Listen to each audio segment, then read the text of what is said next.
How's it going, guys? I'm Griffiths FPV and welcome to KwadWorx. Today we're looking at the HappyModel Larva X. Stay tuned.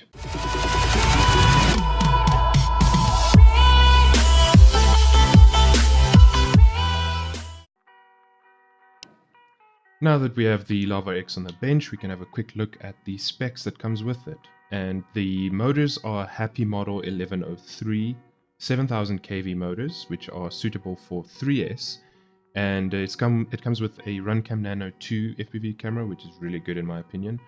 It also comes with the Crazy Bee F4 version 3 flight controller, which is the fixed version if there are some of you that are a bit afraid of the Crazy Bee boards. It's really good from the testing that we've done. The VTX is the HappyModel Diamond VTX, which is 25 to 200 milliwatt switchable through smart audio, and also comes with onboard DVR, which is really nice if you want to record your DVR footage and not worry about any breakup you get from recording with goggled DVR. The ESCs on the Larva are integrated into the flight controller itself, so it's not like you've got a separate board on the stack for ESCs, and they are also rated for 10 amp and they are BLLES. So just in case you were wondering about that, these are BLLES ESCs. So let's have a look at exactly what comes inside the box. So when you get your Larva X, it comes in a little box like this, and on the inside, obviously you get the quad itself, but you also get this little instruction manual of exactly how to set up the, oh gosh, very elaborate instruction manual on how to set up the Betaflight settings on the board itself if you're brand new to Betaflight. It tells you how to bind the receiver, or either the onboard receiver or an external receiver. The quad comes with these little HQ tri-blade props with screw mounting, but honestly, I don't think this quad is best suited for these props, and I'll get to this in a second. You even get a spare set of HQ props, and you also get a little baggie of spare hardware, an Allen wrench, screwdriver, and a spare canopy. So with that said, let's see how she flies outside. Check you guys out in the field.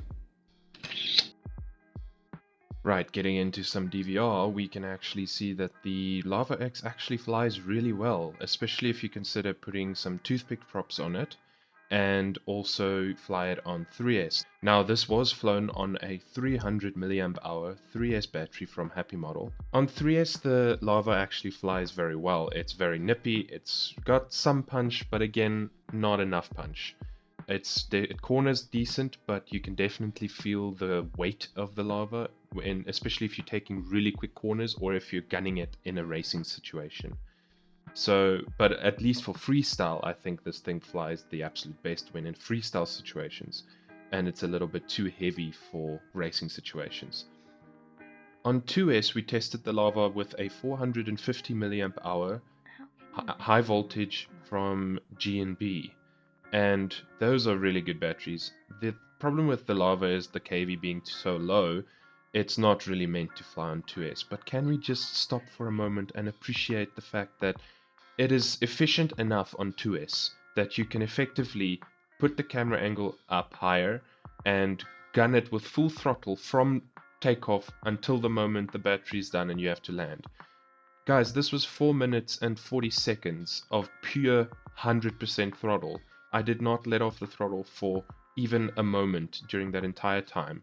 I was definitely monitoring the voltage sag to make sure I don't hurt my precious batteries, but they never sagged until the very end where you're supposed to land anyway. So there's definitely something to be said about it. But on the other hand, on 2S, it really doesn't fly well at all. I mean, you're basically hovering at around 60% throttle, and full throttle is barely getting you anywhere. It's quick, but yeah, it is what it is, guys. Flying 2S and something meant for 3S, yeah, that's what you kind of expect. I can also confirm that you can perform orbitceptions with this thing, and I don't really recommend doing so because after taking the goggles off and climbing off of that thing, I couldn't walk straight for about a minute. But regardless, this thing does fly really well. Considering everything from freestyle racing, different battery voltages, I have to say the Larva does really fly well. It's just a pity it doesn't really stack up against some of the other options out there, like for example, the Diatone GTP 229 Cube, which we tested in our previous review. That thing is just a little pocket rocket, and the Larva just can't keep up, whether be it a weight related or just simply the fact that the Larva doesn't have decent or powerful enough motors. So let me tell you a bit about exactly what I don't like about the specific quad. So HappyModel decided to put 7000 kV motors on this. The stator size is fine. I mean, it's the same size that goes on something like the Diatone GTP Cube, the Toothpick version and not the 3H version. The kV is a bit low, where that one has an 8500 kV and even a 10,000 kV option. This one only comes with 7000 kV. Honestly, that's a bit too low. On 2S, this thing flies it's almost docile, like it doesn't have speed, it doesn't have punch, and you can just cruise around with it. On 3S, it's way better. It flies okay, it does have decent punch, it's got some speed, and I mean, I would race this thing, definitely. I think you could have quite a bit of fun with this specific one. Something to note is that what I mentioned earlier about the stock props, those HQ tri-blade props, they are too heavy for these specific motors to spin up and slow down. I almost thought at certain times I thought I was flying something that doesn't have damp light on, or damping light, whatever it was called back in the BLLE days, before BLLE S started rolling out. It felt like when the motors spooled down, they just kept spinning, and the drag of the props were actually slowing them down. And I mean, that, in my opinion, doesn't fly very well at all. Those props are just too heavy for these little motors to spin up and slow down. So then it got me thinking, well, why don't you just put HQ prop? Why don't you just put normal Toothpick props on there? And that actually improved the flight characteristics quite a bit. I highly recommend, if you do get this one, put some Toothpick, normal 65mm Toothpick props on there. I've got a problem with its weight. It's too heavy to be a Toothpick class, especially if you consider you have to fly this on 3S. I want to try it on 4S, but I'm afraid of blowing it up. Even though they say it's 4S compatible, the box itself says 2 to 3S. So honestly, I don't really want to take a chance with 4S unless I'm willing to write it off. Also, something you need to consider is that this little Velcro strap for the battery, it's really bad. There's no grip at all. I think Joshua Bardwell actually touched on this as well. They need some kind of sticky pad down there to actually help keep the battery in place. Otherwise, the battery will just keep ejecting, or even worse, you might cut it up in the props, have it dangle, eject the battery, and it's stuck. Motor beeps won't happen. You know, bad things happen when batteries eject, guys. So it's also too long. I also cut off about this much off the top of the actual strap. If I were to mention one thing that bothers me the most with the Larva X, I would have to say it's definitely the canopy and the way they did the stack mounting. The stack itself is soft mounted, but I mean, this whole stack and the canopy itself is only held on with 3 individual standoffs, one on either side and then one at the back. But there's no through holes through the actual VTX itself.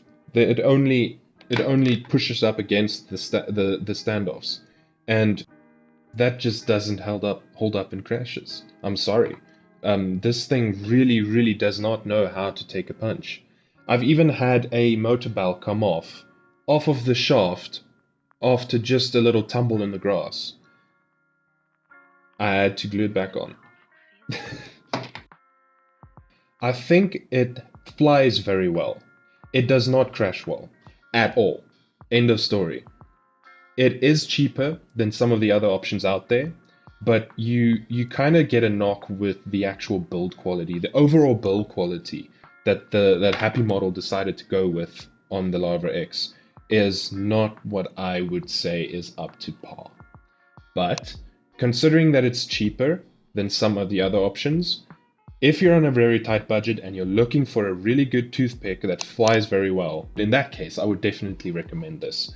It's cheap, it's got onboard DVR, it's got a good camera, it's got a decent VTX.